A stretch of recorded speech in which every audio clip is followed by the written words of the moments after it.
ตำนานผีทะเล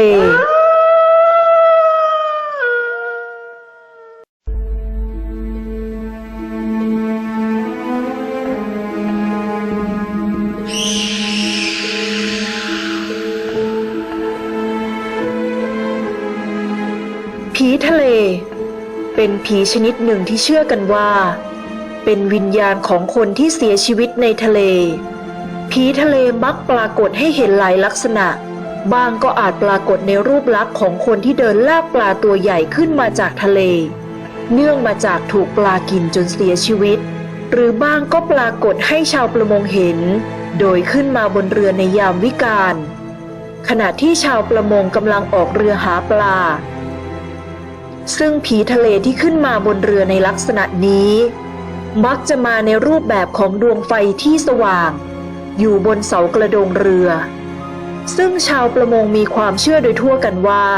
ถ้าผีทะเลได้ขึ้นมาเกาะบนเสากระโดงเรือของชาวประมงลำใดจะส่งผลให้เรือลำนั้นอับปางลงกลางทะเลปรากฏการณ์ผีทะเลไม่ได้มีเพียงในประเทศไทยเท่านั้นแต่ชาวตะวันตกก็มีความเชื่อในทำนองนี้เช่นกันโดยเรียกกันว่าเปลวเพลิงแห่งเซนต์เอลโมซึ่งเป็นปรากฏการณ์ที่เกิดจากไฟฟ้าสถิตในอากาศแล้วไหลลงสู่ที่ต่ำโดยผ่านวัตถุอย่างเสากระโดงเรือ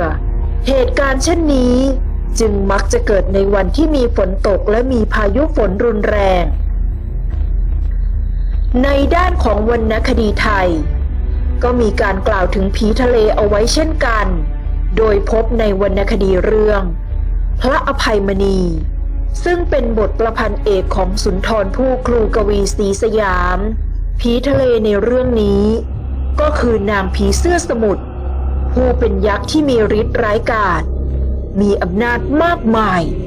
และเป็นใหญ่ที่สุดในบรรดาพูดผีทั้งหมดที่สิงอยู่ในทะเลแต่ในปัจจุบันคำว่าผีทะเล